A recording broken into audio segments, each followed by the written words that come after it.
We all look forward to the day when science and religion shall walk hand in hand through the visible to the invisible.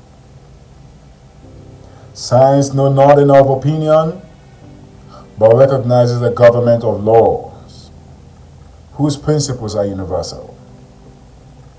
Yet any scientist who refuses to accept intangible values has no adequate basis for the values in which he already discovered.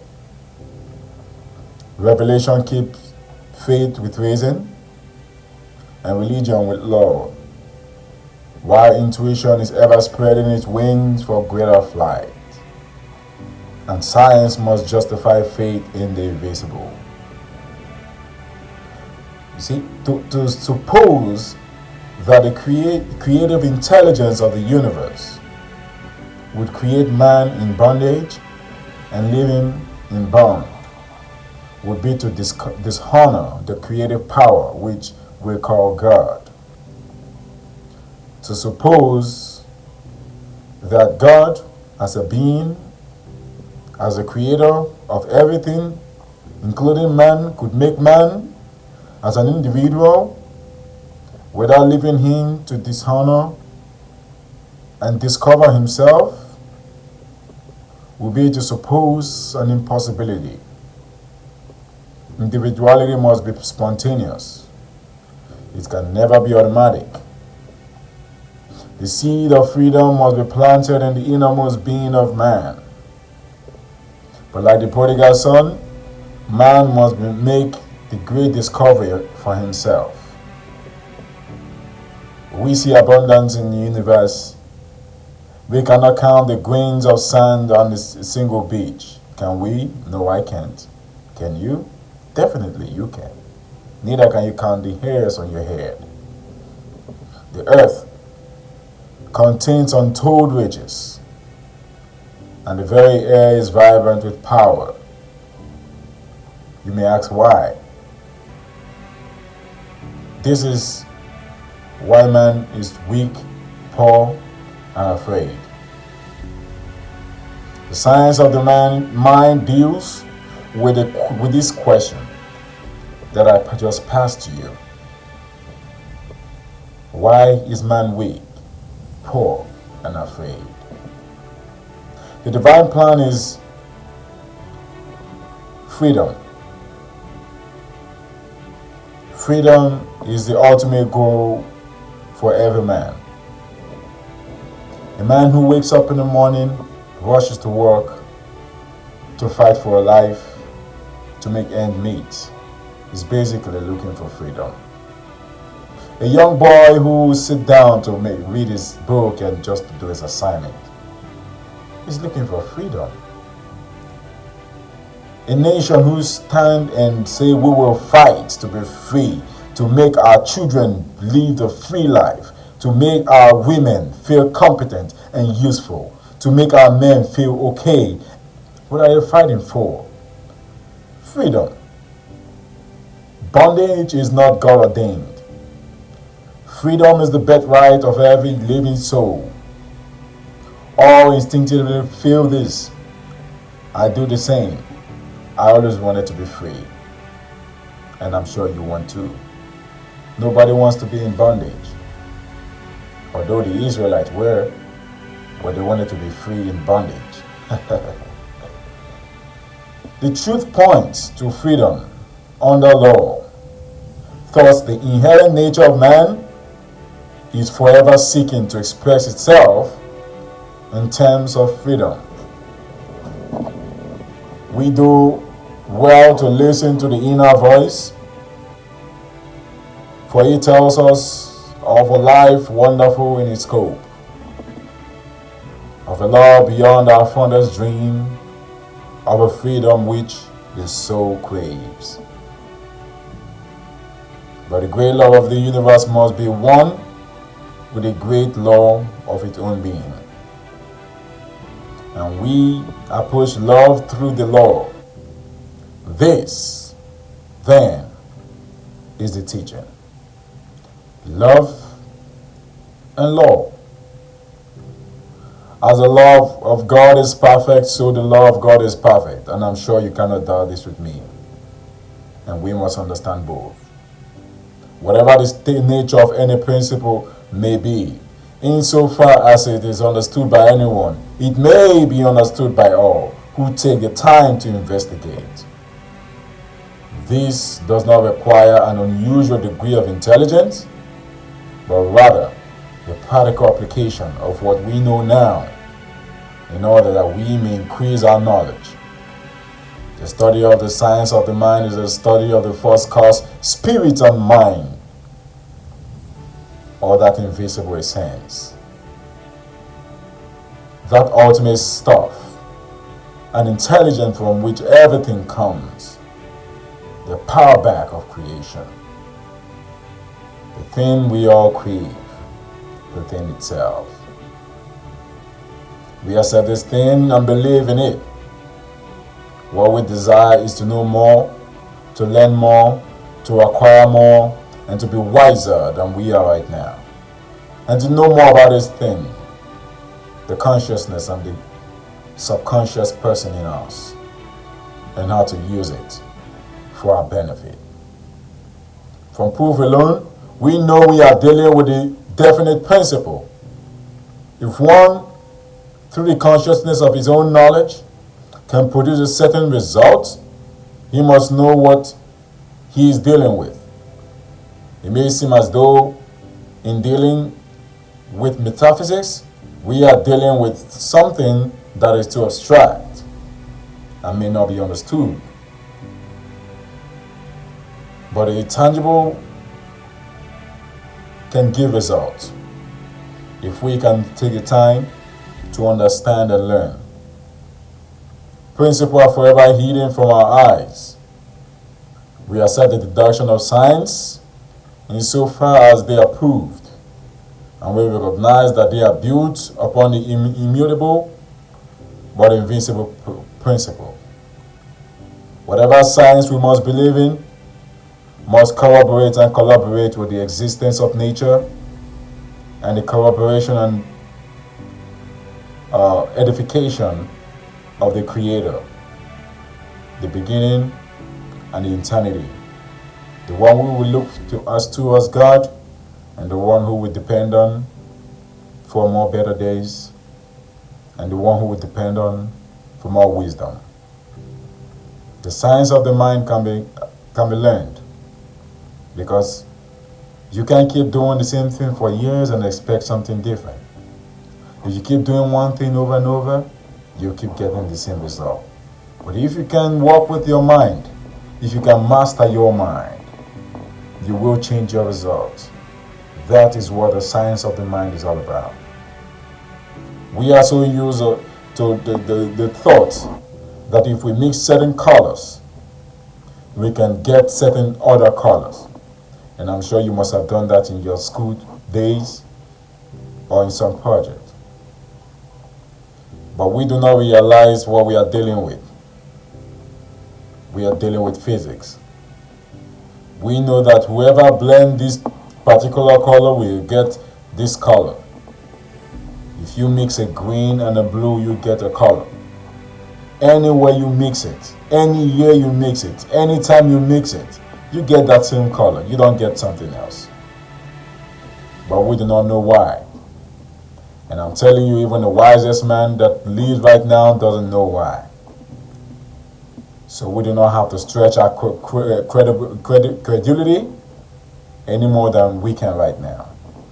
You need to know that it is there, metaphysics is there, and it's always going to come out the same way.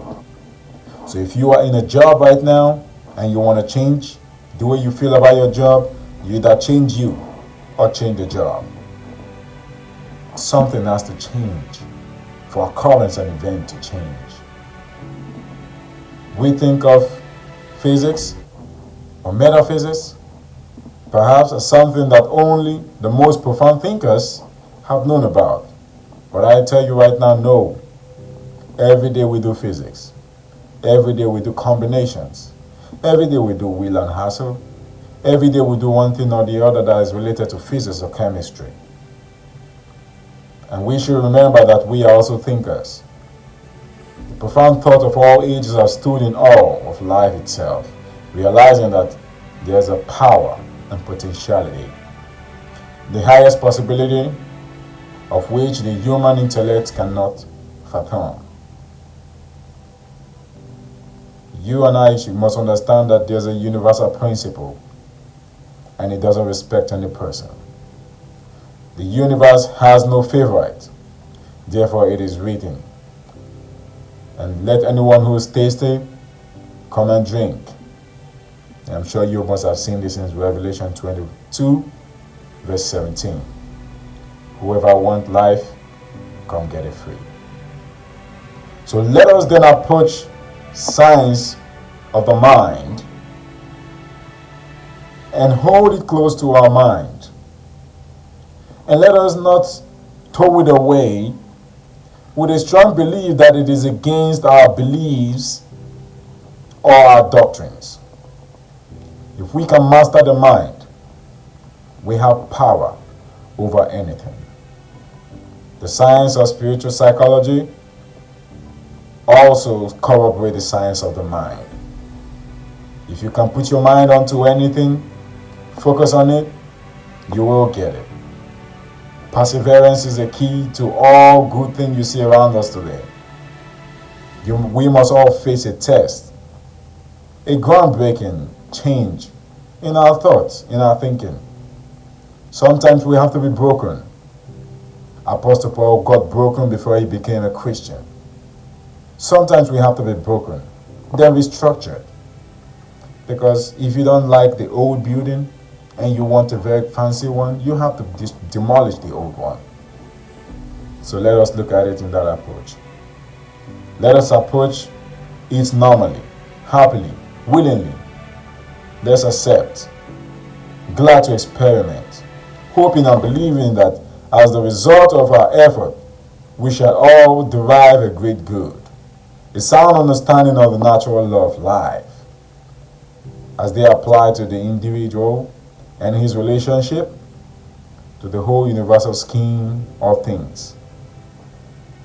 This is the simple meaning of metaphysics teaching.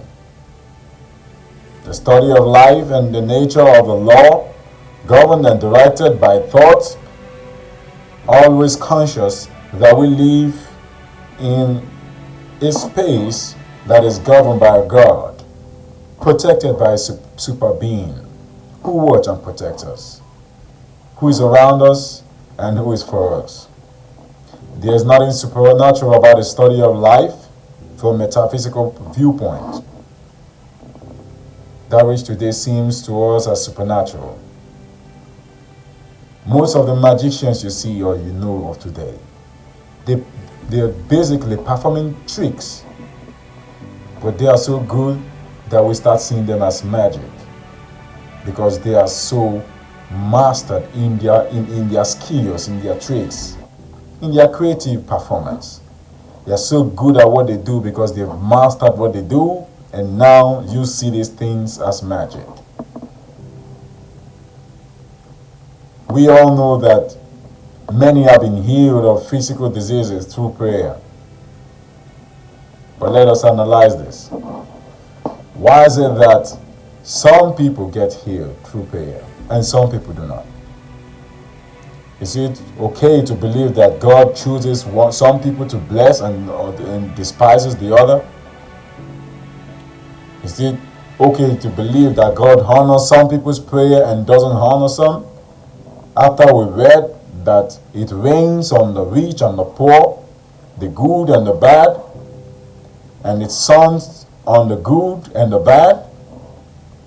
Or maybe it is just so that some people are good in prayer and some people aren't. Well, since some people have been healed through prayer, while others have not, the answer is not that God has not responded to some and left some, but it's just that some have responded to God more than others. Their prayers and their thoughts has been responded by corresponding. The answer to prayer is in a prayer, And that is what some people don't know. The prayer is a movement of thoughts within the mind of the one praying along a definite line of meditation. That is for a specific purpose. And it has to be a transfer, or it must be a transaction of thoughts from one spectrum or from one donor to another. But if you may ask, what is the mind? My answer would be, nobody knows. I don't know what the mind is. And even the most wisest person in the world cannot tell you what the mind is. But here's what I can say. Mind is consciousness. And we are using it as we are right now. We cannot locate the mind in the body, while the body is a very necessary vehicle for the consciousness while we are here. It is not consciousness that really matters. But we must also understand that the body has to work with a consciousness for it to develop a mind that can be understandable by all. We cannot isolate the mind. All we know about it is not what it is, but what it does. And even a great philosopher who ever lived knew nothing more than this, except that they are good at telling you how the mind works. The question you might want to ask is, how many minds do we have? And how can we use our mind to work for us so we can get what we desire? How can we make sure that our mind is producing positive thoughts that can help us to become better persons? Well, that I will discuss with you next time. Before then, I want you to subscribe, like and comment on what you think, and just share your thoughts about what the mind really is, and give some information about what you think is going on in you right now and how you're beginning to discover how to use your mind. While you do that, also be in expectation for my next conversation with you about how the mind works and how you can tip the mind to work in your favor. Till then, I'd say subscribe to Alex Mason Podcast. Share this with people you know, you love, and you respect. Until then, I'll be looking forward to having a beautiful conversation with you.